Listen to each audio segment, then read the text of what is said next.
Excelentíssimo senhor presidente do Supremo Tribunal Federal, ministro Luiz Fux.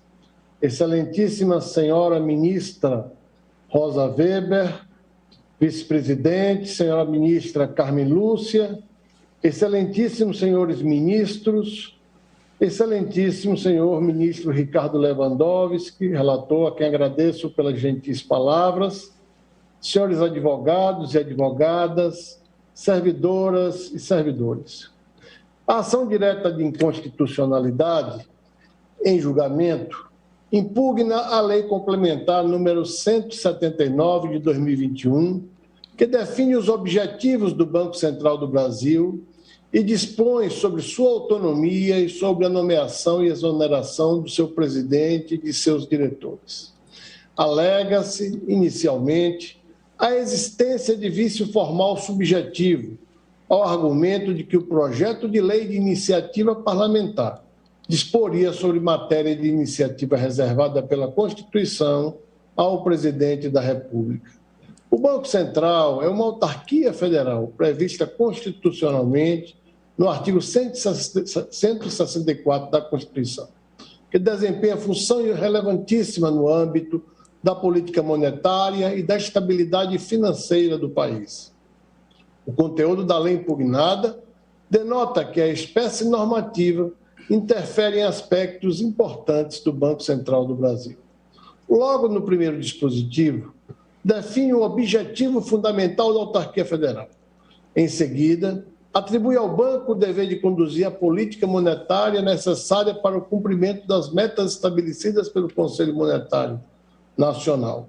Adiante, dispõe sobre a composição da diretoria, estabelecendo o tempo de mandato dos membros.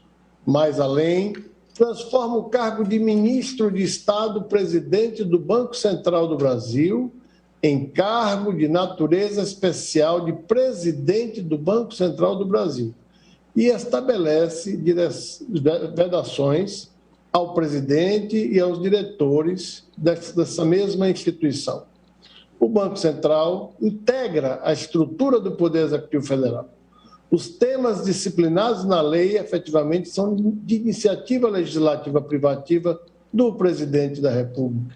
Dentre outros aspectos, como destaquei, a lei trata de requisitos para provimento dos cargos, hipóteses de exoneração, vedações do exercício da função pública, modificação de status de ministro do presidente da autarquia.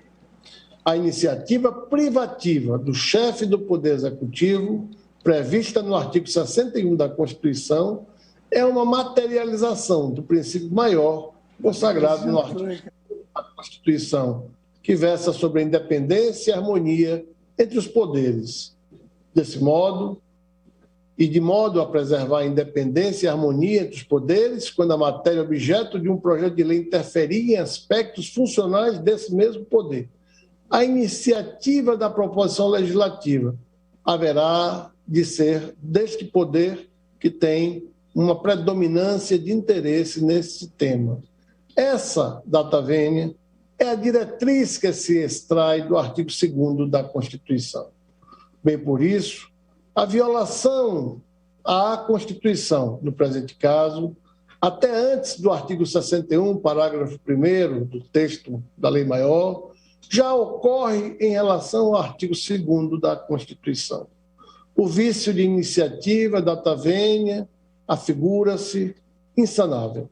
A sanção do projeto de lei não convalida o vício formal subjetivo, conforme a jurisprudência pacificada pelo Supremo Tribunal Federal, e é de longa data este posicionamento, desde a superação da antiga súmula número 5 dessa egrégia Corte Suprema. Ressalto que o fato de ter sido apensado ao projeto de lei que resultou na lei impugnada, um outro projeto de iniciativa do presidente da República da época, também não há de superar o vício constitucional. Primeiro, porque o projeto de iniciativa do presidente foi rejeitado pelo Senado e o texto aprovado foi o do projeto de lei de iniciativa parlamentar.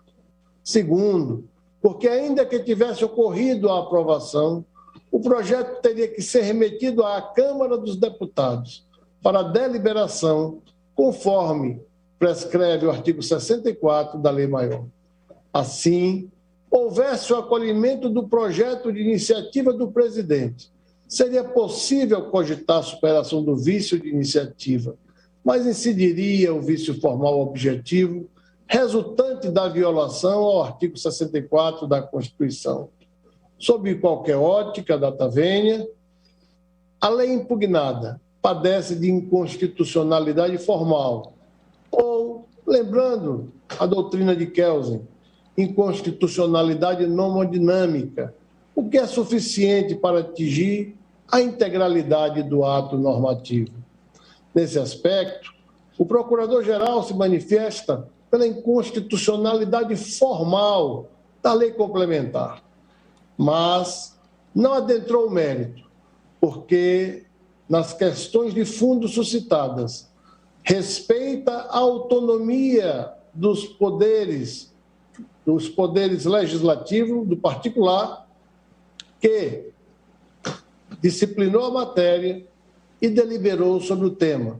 Dessa forma, a preocupação do Procurador-Geral da República, neste momento, se dirige quanto ao aspecto formal, não porque este processo foi iniciado sob a égide de uma lei proposta pela então Presidente da República, ou porque seja de interesse do atual presidente, mas para a autoridade das normas constitucionais que estabelecem nas normas de competência constitucional um sistema de contenção que merece nossa preocupação, especialmente quando estas normas se dirigem a garantir competência constitucional e, além disso, garantir que o sistema econômico e financeiro funcione de forma eficiente e, acima de tudo, segura.